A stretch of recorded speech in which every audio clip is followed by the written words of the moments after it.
Magandang araw! Kung napapansin nyo ay makalat na naman ang aking mesa. Yun ay dahil may mga pa-order akong kare-kare. Pero hindi kare-kare ang lulutuin natin ngayon. Kung napapansin ninyo, yung balat ng puso ng saging ang hinihiwalay ko doon sa isang lalagyan. At yung ito namang bulaklak niya ay sineperate ko din dahil ibang recipe din ang gagawin natin dyan. Tatanggalan lang muna natin siya ng ulo. Yan, gaya ng nakikita ninyo. At isa-separate natin siya at ibababad natin siya sa tubig. Ayan, ito na yung hawak ko ngayon. Yan yung last na tinanggal natin na balat ng puso. Tapos, yun na rin yung last na inilagay natin doon sa bulaklak ng puso.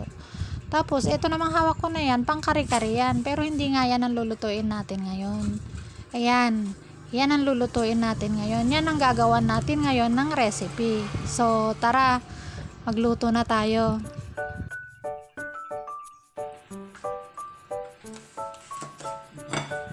Kung napapansin nyo nga po, hinati ko muna siya sa gitna at hiniwa ko siya ng maninipis, gaya ng nakikita ninyo. Tapos, saka natin siya hihiwain ulit ng maliliit, as in sobrang liliit.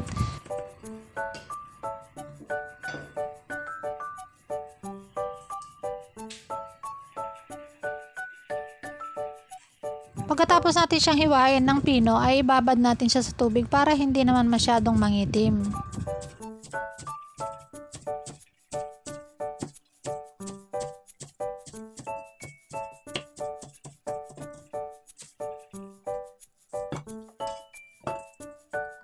Pagkatapos nga natin hiwain ng pino at ibabad sa tubig, ay pakuluan naman natin siya ngayon. Pero marahil ay nagtataka kayo dahil magkapatong silang dalawa.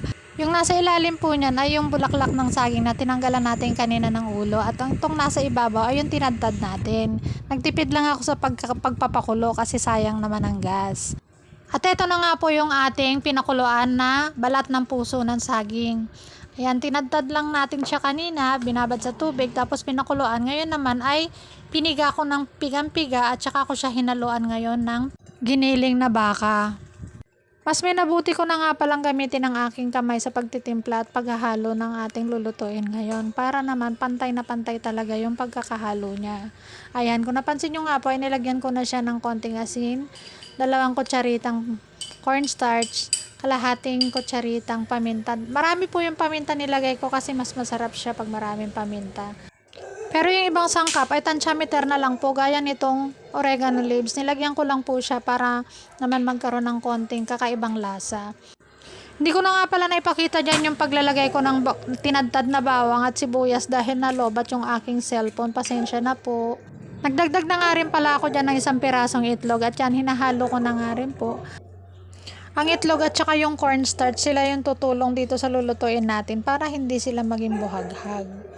So ayan, hinahalo-halo ko na nga din po. Ayan, kiniwar-kiwar ko na ng aking kamay. Malinis po yung aking kamay, wag po kayong mag-alala.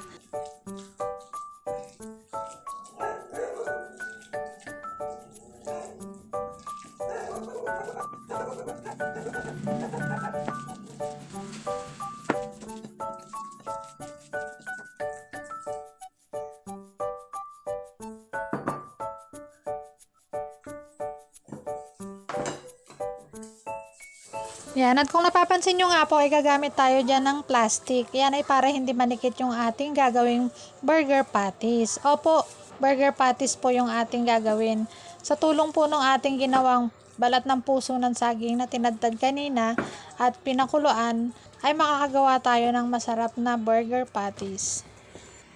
At kung sa pagkakataong ito ay nanonood pa rin po kayo, ay maaari naman po ninyong i-comment ang inyong lugar at para naman malaman ko kung saan nakakarating ang aking video at para sa susunod na aking mga gagawin pang mga video ay ma-shoutout ko naman po kayo. Maraming salamat po.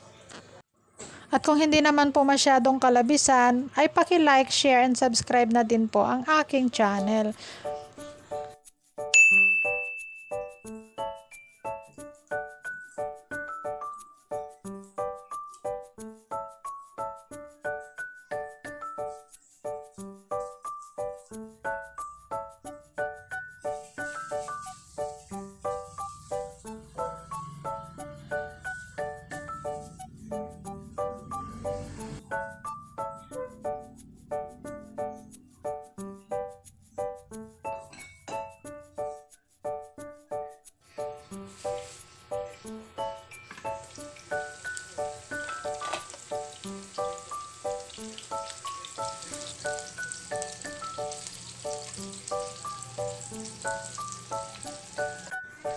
Ayan, luto na ang ating puso ng saging burger patties.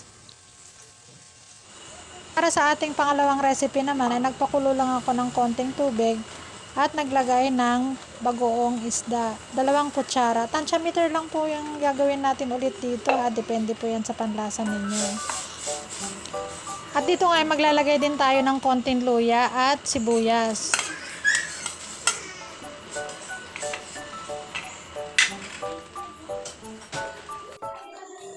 Opo, gumamit po ako ngayon ng betchin. Kasi nalaman ko, base sa aking napanood at nabasa, ang betchin pala ay hindi naman nakakasama basta't wag lang masyadong marami at hindi madalas ang paggamit. Nilagay ko na nga rin pala dito yung puso ng saging. Takpan na lang muna natin at hintayin natin kumulo. At dahil nga lutong Ilocano ang ating niluluto ngayon, ay meron ako ditong hibi o dried na hipon na maliliit. Yan yung inilagay kong panghalo niya. At dahil nga lutong Ilocano, hindi mawawala dito ang okra.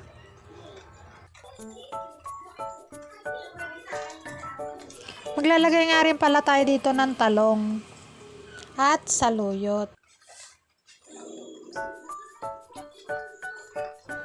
Ikiwar-kiwar po muna natin o haluin para magpantay ng luto yung ating mga gulay. Takpan at hintayin kumulo. Ayan, luto na ang ating dinengdeng na puso ng saging with saluyot, talong at okra. Maraming salamat po sa panonood. Bye-bye, hanggang sa muli.